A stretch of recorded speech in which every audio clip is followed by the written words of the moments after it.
Sawubona mbukeli, siyakwamukela. Kalamba Films nethimba. Sivakashele endaweni yakwaDlangezwa.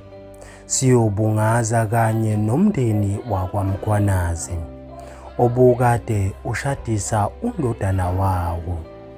Kulesi siqephu mbukeli uzobona izihlobo kabafowabo kanye nodadewabo bekhuluma kabanzi bebabongisa ngosuku labo lwanamhlanje.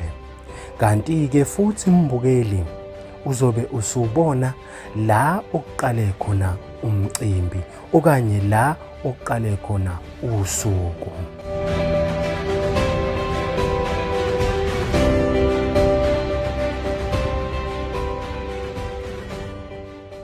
Bandile Mkhwanazi. Namhlanje sisemcimbini. Lo mcimbi namhlanje sithe qaleni namhlanje ngiyamphelelisa lo umakoti uMamkhwanyana. So uyasuka kubo kunamhlanje siyamthatha kubo ngokuphelele. Uyabuya simngenisa la ekhaya ngokuphelele la emagcekeni akoMkhwanazi. Ucabangile Mkhwanyana ke lo namhlanje sokumesisi Mkhwanazi. Kuyaphelelisa ukuba umesisi Mkhwanazi namhlanje. Ngicabanga isiqale suka naye unyaka muku 1998.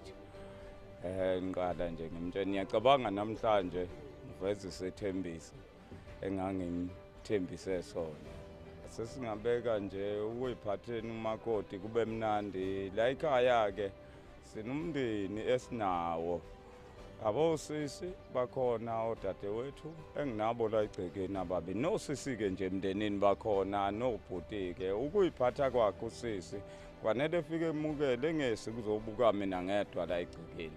Fanele ethi maye la egcekeni ebuke uzobheka leli igceke lonke. Obhuti bakhona la ekhaya, osisi bakhona, ingxenye yo-anti nomami sekhona ke.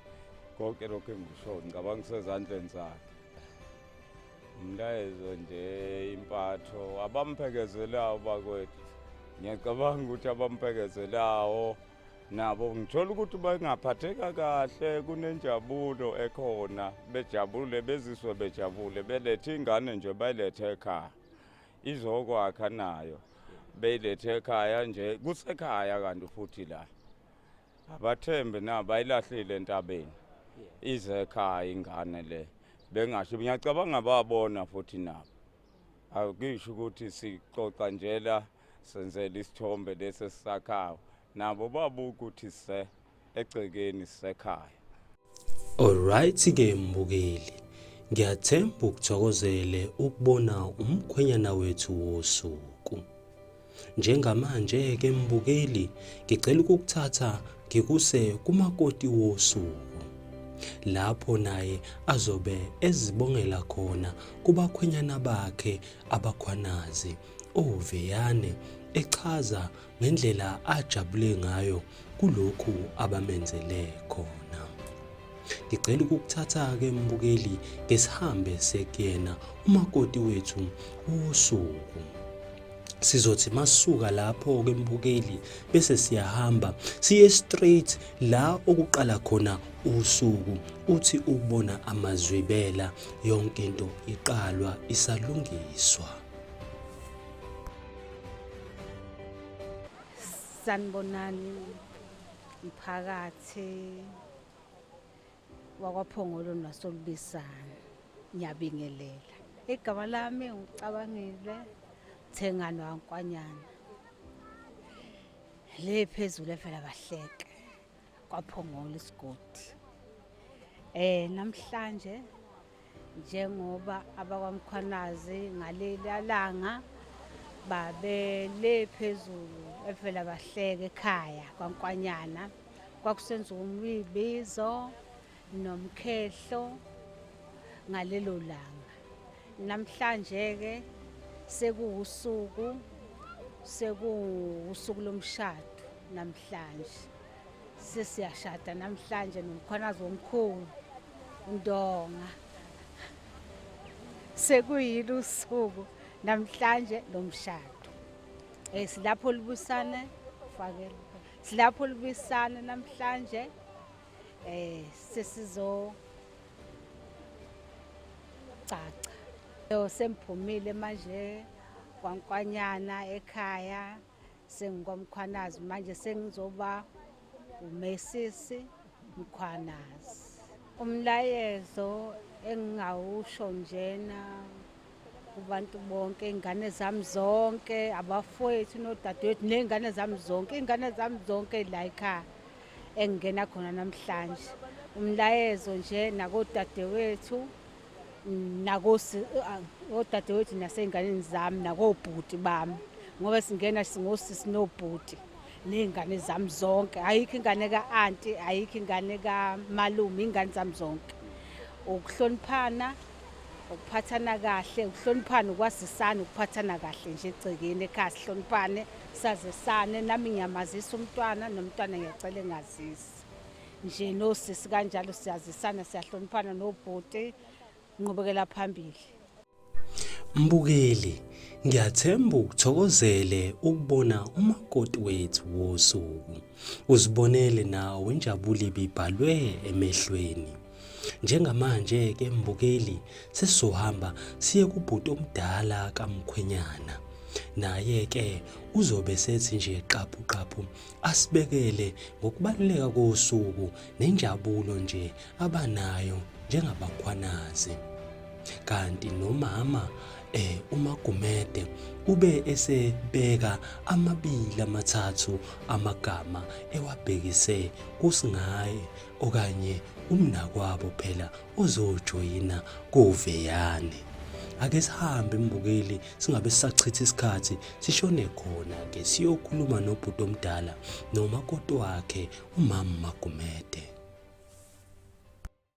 Kwaba ka1 KZN TV ngibengalele kumama wasekhaya uPhakathwayo sabona Phakathwayo ngiphinde ngibingelele umndeni wonke nomphakathi wonke okhona kuleli khaya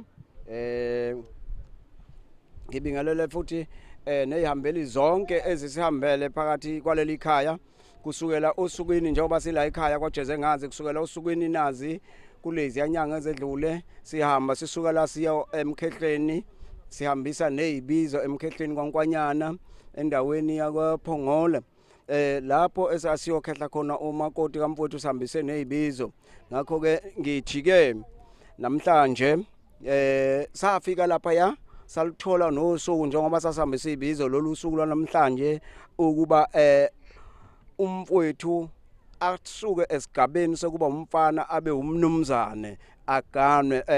Ngakho ke ukukhulukazi sifisa ukuthi behlale kahle emshadweni wabo bebamsane behloniphane njengoba sikhona nje nomkami la uMaphakathwayo sihloniphana kakhulu sinesikhathi eside sikulomshikashika ngineminyaka engama-14 ngikusemshadweni naye sibamsene akaze kube nezingenanamba ezibe khona. Ngiyamfisela ke na umfowethu abe neminyaka engaphezu kwaleyo kuze kufike isikhathi sokuba uThixo ethathe oyedwa phakathi kwabo ngoba ngeke sakushintsha lokho. Kodwa ikakhulukazi ke ngifuna ukuthi ke ngibonga kakhulu ngimbongele umfowethu uJohn Drake ukuthi athole ubambo lwakhe asuke esigabeni sokuba umfana abe umnumzane. Lokho kukhulu ngifisa ukuthi ke mfowethu usuku lakho ngathi lungahamba kahle lube impumelelo lonke ngayo yonke indlela. Ngibonga nezihambele ezisuka emazweni akude obanibani oMpumalanga obanibani oThekwini kuphi nakuphi kuma province ahlukahlukene abaphakathi kwalekhaya Gauteng province abala ngenxa yokuthi beze nje ekuthenini sizobungaza usuku olukhulu kangaka lukaMfowethu. Engifisa ukusho ukuthi njengamanje sizongena ngaphakathi ethendeni ekwazi ukuthi umfundisi bebophe ifindo masiqeda ukubopha ifindo bese bayakwazi ukuthi siyaphuma beye kwi-traditional emshadweni wesiZulu ngala ngaphandle lapho iphoyisa lobe libuza khona umthetho. Sisonke sifisa ukuthi ke kwenzeke konke ngendlela eyiyona enhle enokuthula nokubambisana.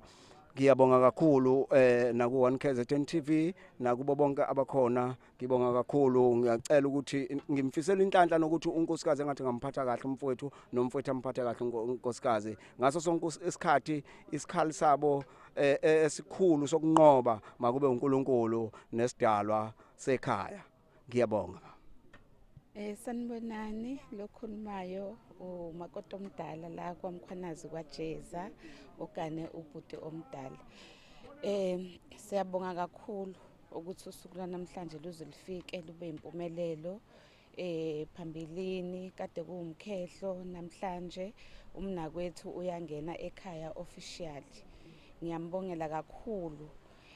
Nami futhi ngiyayibongela ngiyayijabulela ukuthi sengelanyiwe senginomsizi wami engizobonisana naye siqhubeke sakhe umuzi kamamezala wethu uMamjadu.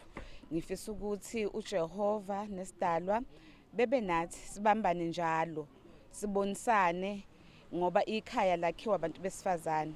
Uma ngabe kubhede kithi kuzobe kusho ukufa komuzi. Siyabonga kakhulu nobaba omncane ngiyabonga kulokho akwenzile ukuthi alande uMamkwanyana umuzi uyanda umuzi uyakhula injabulo igcwele iyachichima kuhle kudelile namhlanje kuzoba i-white wedding kuphunywe lapho ayo kwaba umakoti iphoyisa libuza umthetho okusho ukuthi kophela usuku namhlanje seku Mr and Mrs Mkhwanazi.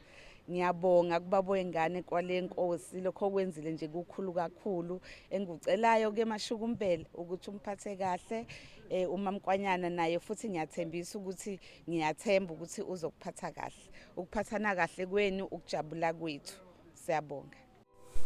Hayi mbukeli ngiyathemba uyazibonela ukuthi eminye yemindeni la ngaphandle uzalo luhamba phambili okanye igazi lihamba phambili ngendlela nje umndeni wakaMkhwanazi obambisene ngawo ukuze lo mcimbi ube impumelelo.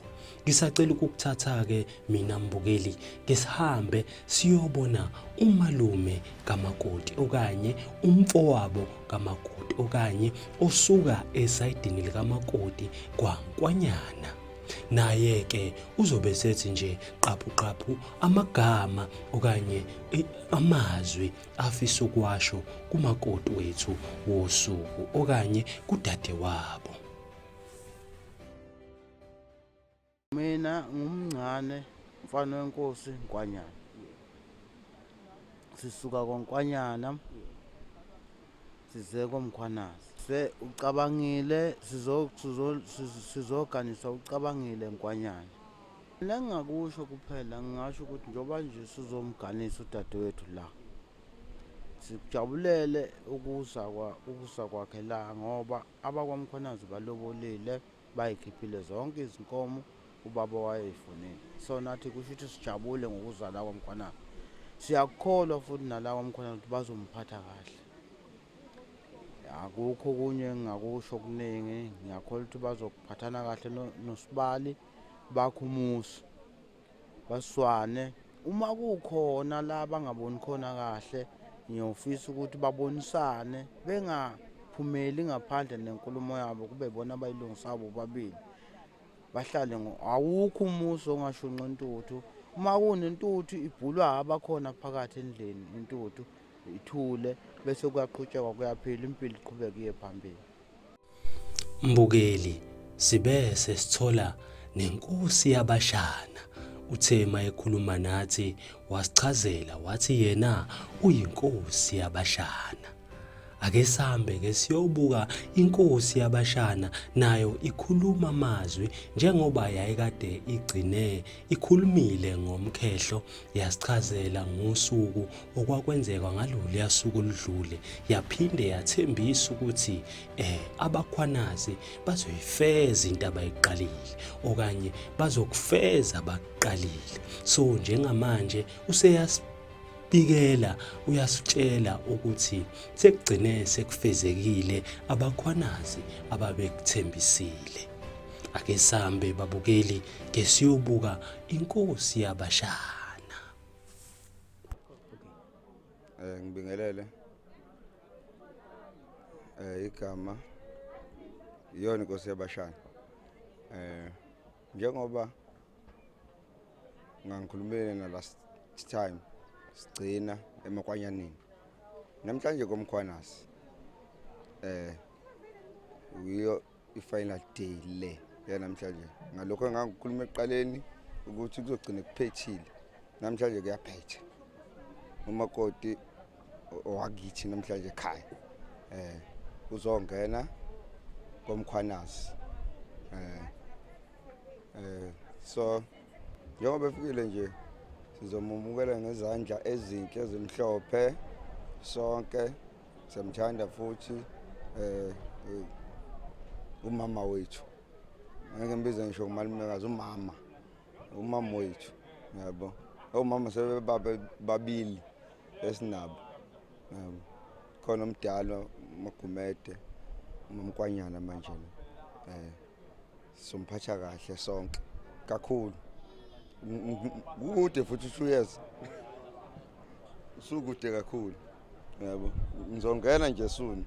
Ngoba ngangishilo nasekuqaleni ukuthi ukhona. Yabo. Namanje ngisasho sisabambisene naye. Alright ke mbukeli, ngiyathemba ukuthokozela ukubona inkosi yabashana. Nguyena ke njalo oyibiza ngenkosi yabashana.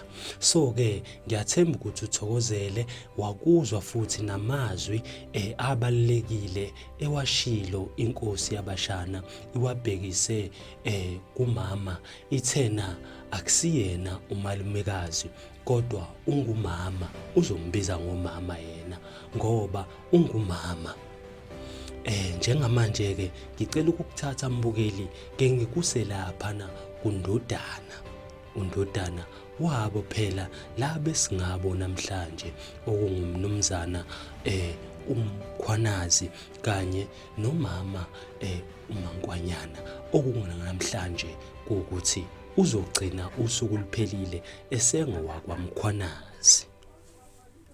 Igama uLindane wakaMkhwanazi khona la kusekhaya la wenza khona umcimbi usuke ekhaya komama uza ngapha ekhaya umama uzoganela kaMkhwanazi. Lokho kuyintokozo nakima kwenzeka namhlanje khomba ukuthi nami into zami ziyaqhubeka ziyaphambili kuzophileka. Usuku namhlanje i1 kaSeptember enyakeni ka2024. Lokho kuhle okwenzeka layo nje sithi hayi sekuze kwafika esiphethweni ke namhlanje siyabonga lokho kwenzakalayo namhlanje. Hayi okuhle nje njalo ukuqhubeka impilo ibe khona umama nobaba kuphathana kahle umama engene emndenini kube kuhle. Siyabonga. Hayi ke mbukeli, siyabonga futhi siyathokoza ukuthi uhlale nathi osukwini lwanamhlanje. Umbonileke undodana naye ubeke amazwi mayelana nosuku lanamhlanje waphinde futhi wabhekisa amazwi amnandi okanye amazwi amahle kubazali bakhe. Manje ke mina mbukeli nethimba ngicela ukukuthatha ngesiyokhuluma ke nomama okanye nomamncane kamakoti naye ethi ukubeka amazwi ambalwa okanye athi nje qapu kesidlule kesiye phambili ngosuku. Khalathi wakadindi indodakazi yami le ucabangile Nkwanyana ngimlethela kwaMkhwanazi usigodini obisane. Ngakho ke nami ngithi nginokuzibongela kakhulu kwabakwamkhwanazi oShama Sondonga abakwenzile kumina ngendodakazi yami. Sebeyithathile yaqoma la ekhaya itshitsho, sebeyithathile namuhla bazokwenza okuyisithembiso somshado, bayashada benza umgcaco wokugcina. Nami ngiyajabula kakhulu ngizophelelisa umntanami lapho wathanda khona kusukela ephuma esikolweni kuze kube namhlanje sekusesiphethweni sendaba. Nami ke ngizibongela kakhulu ukuthi ucabangile umntanami. Ngicela angihloniphele abakwamkhwanazi ngoba nami ngithole izihlobo ezinhle ezingiphathe kahle. Akukho abakwamkhwanazi abangikweletela khona. Njengoba ngilapha nje ngiphelelisile, ngiyajabula ngakho konke abakwamkhwanazi abakwenzile eMankwanyaneni. Ngiyajabula kakhulu, ngiyabonga.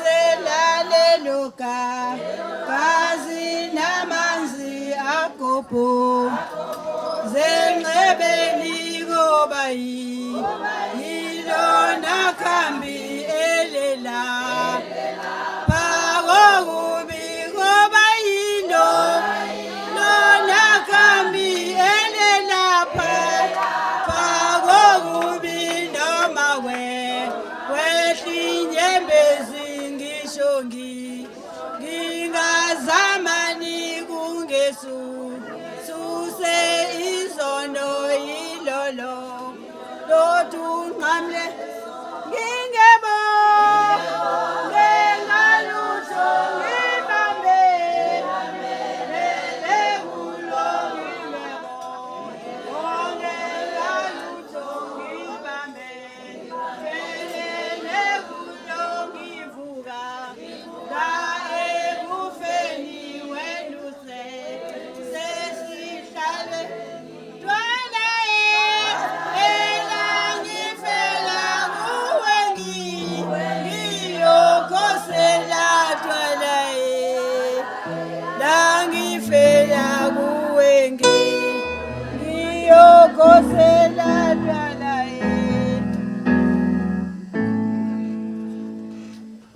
Nginibingeleleke egameni elihle lenkosi. Okwami ke ukuvula ngomkhuleko. Ukuvula ngomkhuleko. Konakele. Ngicela ngesikhuleko.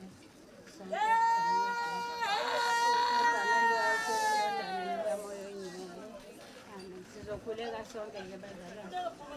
Baba nkulunkulu bise wenkosi ethe nguJesu. Siyakhuleka uNkulunkulu onamandla kuwena. Siletha la nkosi oyingcwele.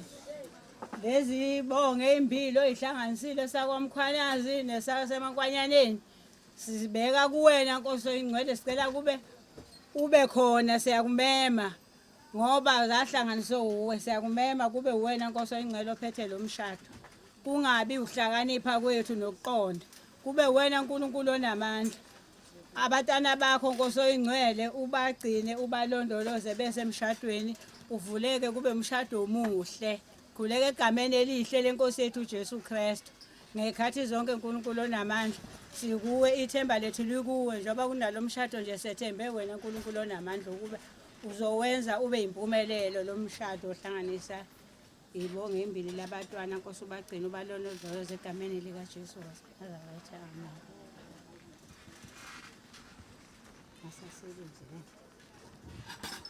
Siyabonga mama Simango ngokusinyusela enkosini. Ngoba silana size emshadweni angithi. Okungaphazamisela umshado uNkulunkulu wethu sawuhlanganisa ngethemba wena uNkulunkulu wethu phezulu konke nonamandla. Mana njalo sonanini kuze phakathi. Amen. Ngiyabingelela ngokuthoba ngiyazehlisa emndenini okwamkhwanazi leli khaya lakoShama sesikulo.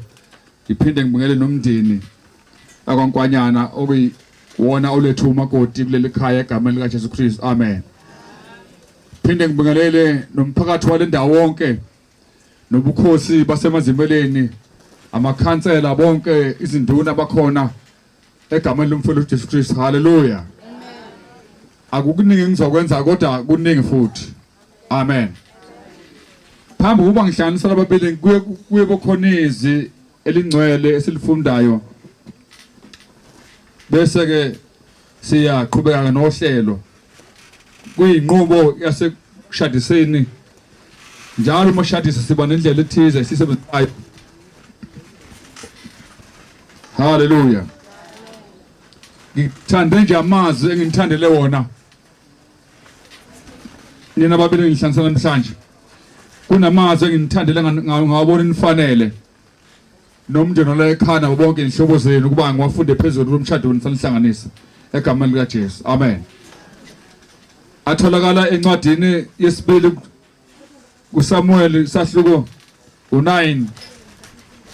Lethi iBhayibheli uDavide uphatha kahle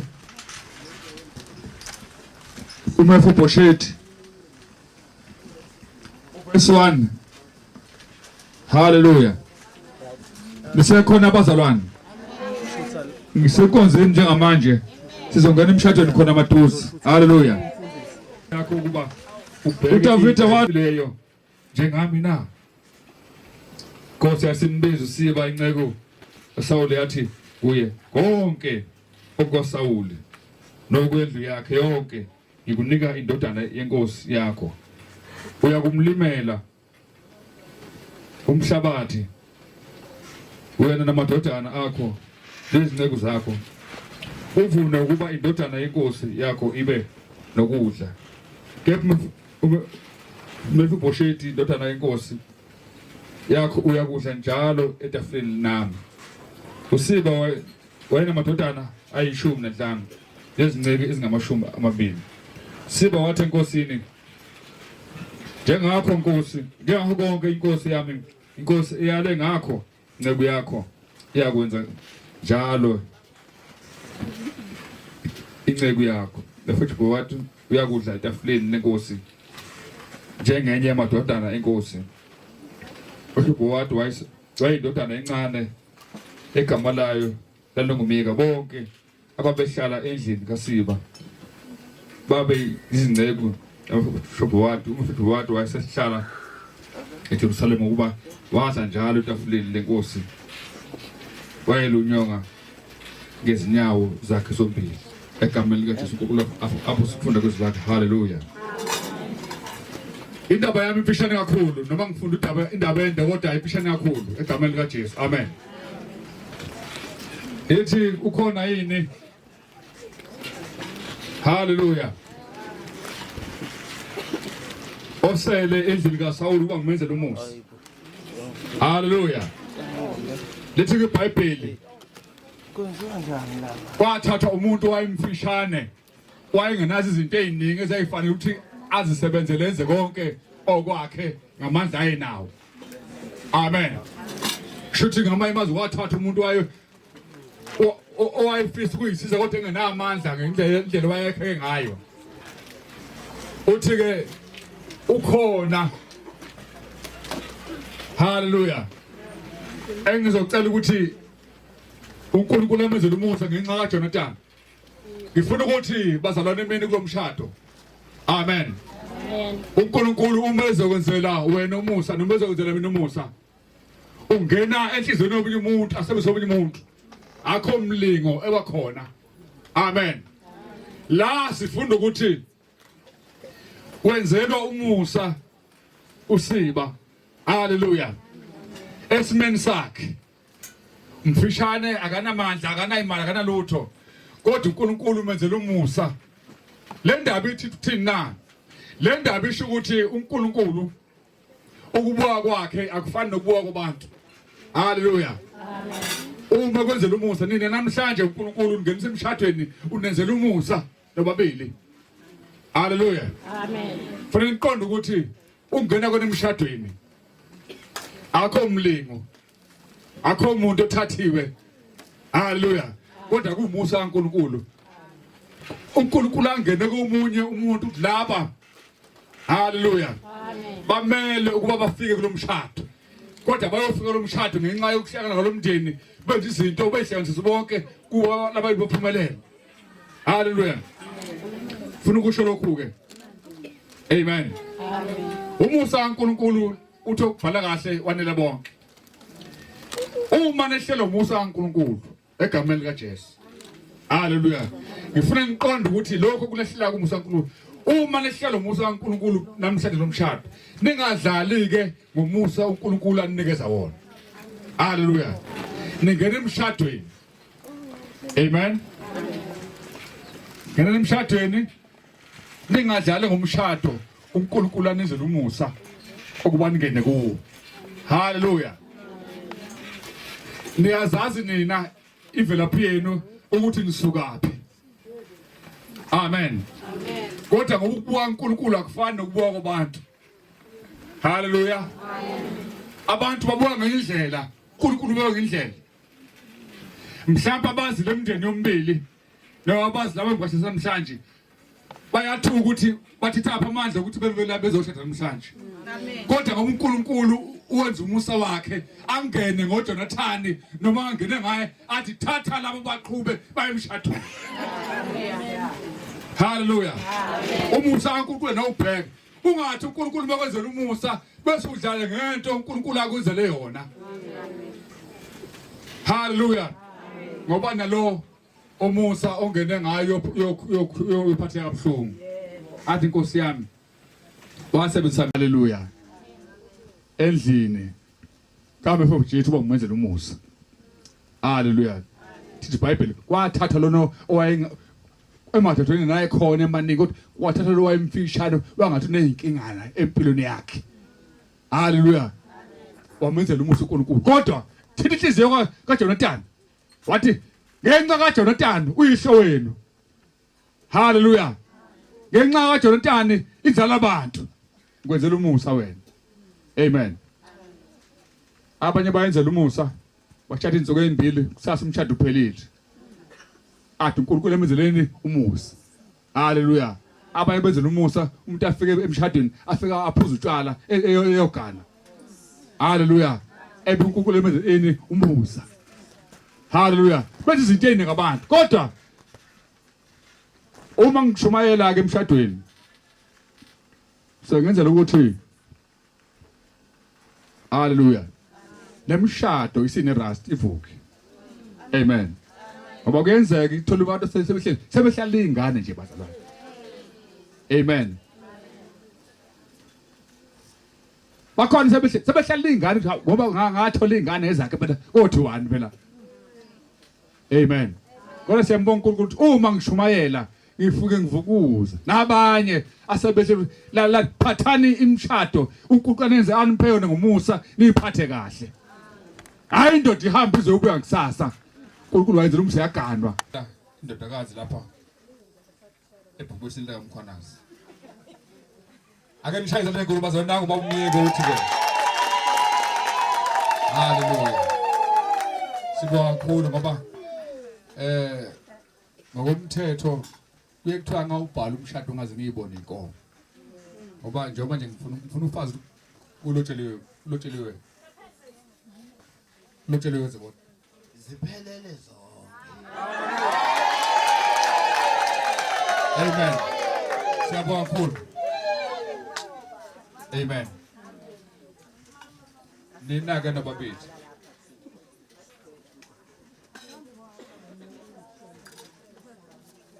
Hallelujah. Shama semna ngindoda yamaqinisi. Ngoba ngifuna ikhowe ziphele namhlanje. Ikhowe indala lezi zake zaba khona namhlanje ngizozinjani ngizoyivala. Hallelujah. Kukhona yini Shamase Muzwandile Christopher Mkhwanazi ongakumisa ukumshada isihlanganisa ngokumshada namhlanje nomngakho lomusha cha kumboxini uthengane cabangile kwanya la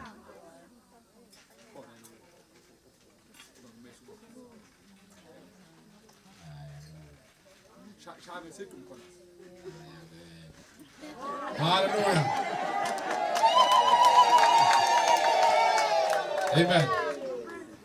Babiko kukhona ongakumisa njengamanje la ukushadisa nomyeni wakho ngoba sesiyangena kubuthela manje khona ongakumisa uba hlanisa nomkhwanazi ngomshado. Cha akukho ba. Hallelujah.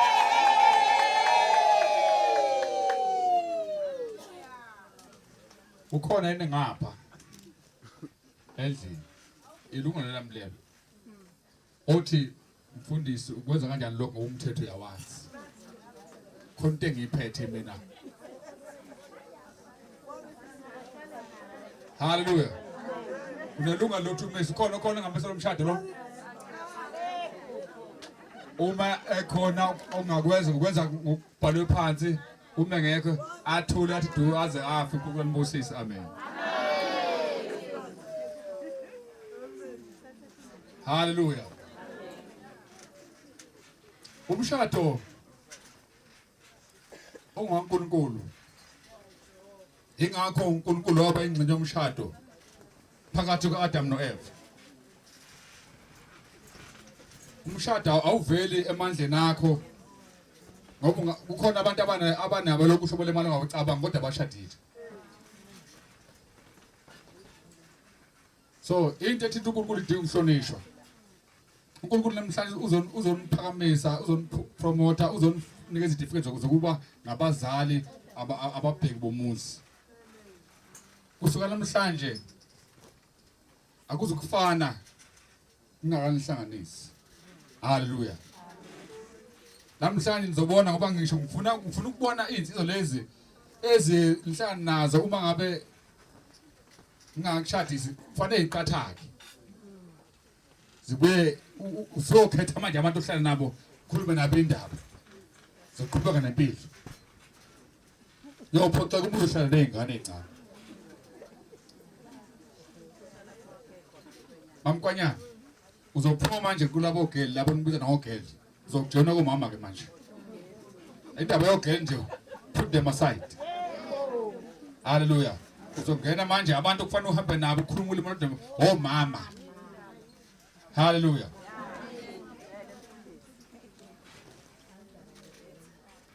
Yabona nganihlanganise ngifuna kube khona lokho ingqondweni yakho mkhwanazi ukuthi isithunzi somkakho. Hallelujah. Wena oyosehlisa uma abantu bekhuluma ngaye bese wena uzongasathi ukuhamba kahle. Ngisho nentombi ethanda kakhulu uma izokhuluma nomkakho uthi nje lala ke sengathi uhambe wrong. Sala kanjalo ubaleke. Amen. Mamkwanyana isithunzi somyeni wakho lo ukuthi abantu bambona kanjani bamchazane wena umlele ube sesihlangothini lakhe. Senenza ukubambisana egameni likaJesu. Amen. Ngoba uNkulunkulu nenze lo musa. Hallelujah. Ngabe mkhwanazi Mzwandile Christopher usuke kuwe namhlanje njengomuntu njalo ngiqala ngomusilisa ngoba phela lengane yayiyokha amanzi lapha phansi ephuleni ithonyiwe kwaqhona ukuthi lolu lusele khona inkomo wayivimbezela yathi abathe wachitha amanzi kwathi siwachithe okwesithathu yavula. Hallelujah. Uyamthabatha ke namhlanje phambi kaNkulunkulu naphambi kwalo mfakazi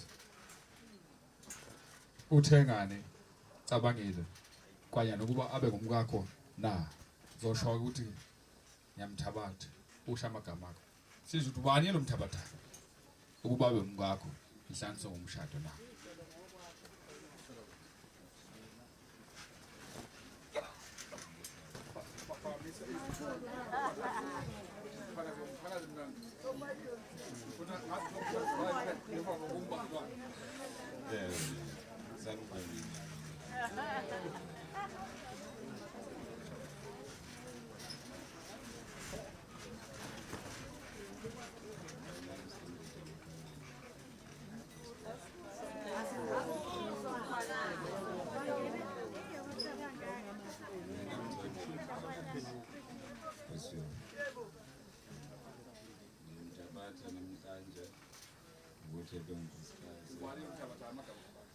Cabangile Thengane Wanyana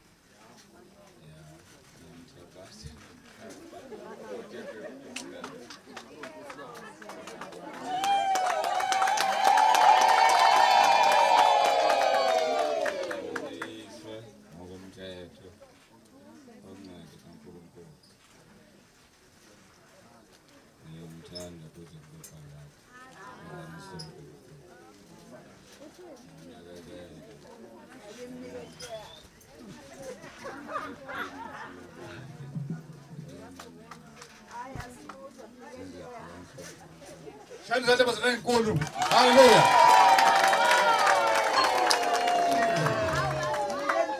Hayi bazona ngiyazama kodwa khona umsebenzi.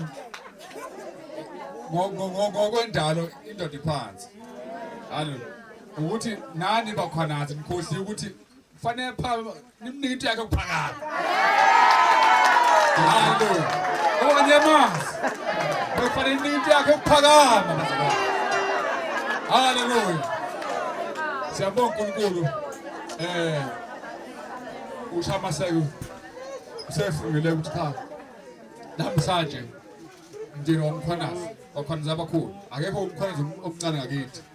Mina ngithiwa umkhwanazi ngiphiwa umkhwanazi inkosi. Kuthiwa abakhwanazi abanginjani abakhulu. So kusuka namhlanje senomakoti. Hallelujah. Manifika nje la ekhaya nithi mntanami itiye ngomile uyobe umakoti senjani eseguqa lethe lokho akulutha ngishamanzi enganalutho noma uthi okukhona abazalwane. Hallelujah. Ngoba kuyenza ukuthi amandla etini ngabe ngisho ukuthi khona umbubule. Maye umuntu ephuma ephuzile. Mina ngiyengibona ke lapha engizalwa khona. Bangihambela wathi no baba ukuthi balele ngoStenga uphuma ngapha ijuice yangapha itiye ngapha. Wahleli phela cha awuphumi la ekhaya wathi umuntu engaphuma njani engaziyo. Hallelujah. Senaye kumakoti. Maze kodwa. Namhlanje uNkulunkulu ubusile nganali igeza lakhe lihle. Hallelujah. Kuba niqhubeke nibamba umuzi wamkhwanazi. Lo muzi unabanikazi bawonke. Hallelujah. Wena kuphela into ukuphela uyiphathe namhlanje inhlonipho nje kuphela nje. Abona umphathe inhlonipho. Uyabona bayokuthanda bonke ngisho ikukela ekhaya ukuthi uqhamuka wena ize kuqala ukuhlangabeza. Hallelujah. Bese ke nebhodwe. Hallelujah. Phake ke phela ufuna ukupheka ukushisa kuphakwe nje phela. Amen. Namhlanje ke thengane cabangele kwanyana. Namhlanje phambi kwaNkulunkulu ngaphambi kwabofakazi. Ngabe uyamthabatha yini umyeni wakho omusha omphungu uNkulunkulu kuba hlanso ngomshado na?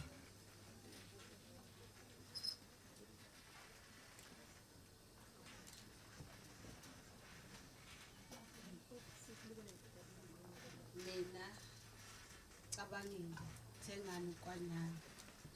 Namhlanje ngiyamthabatha uMzansi Christopher Mkhwanazi ukuba abe ngumyeni wami ngokupheleleyo. Size sahlukaniswe inkosi.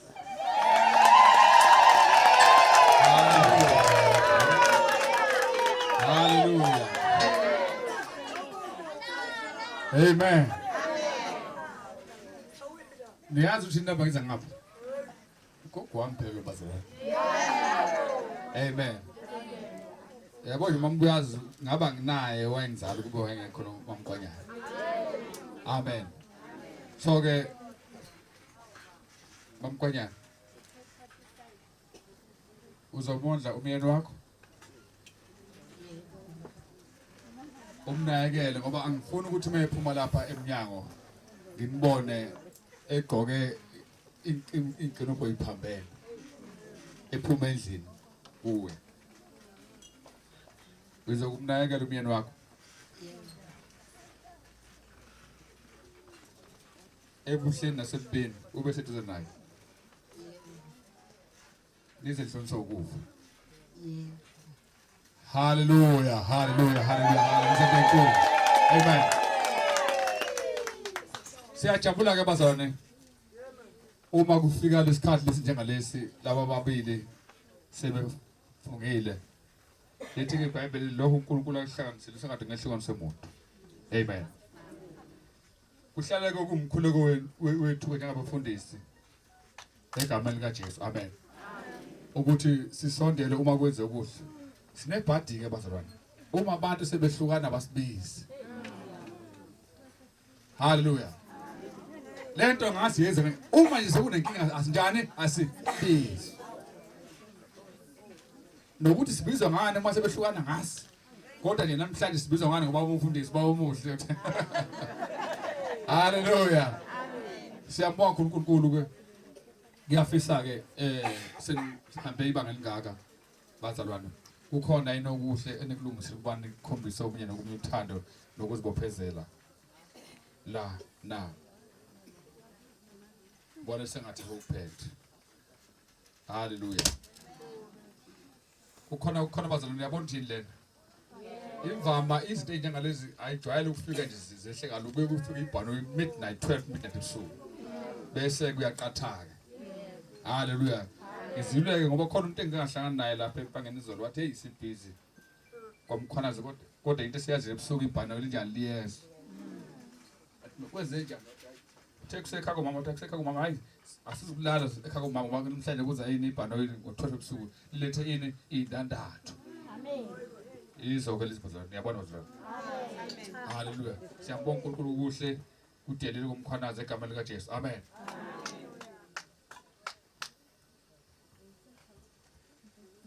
Ake sivala amehlo kubantu ngibusise izinto lezi uNkulunkulu asebabusise ngazo.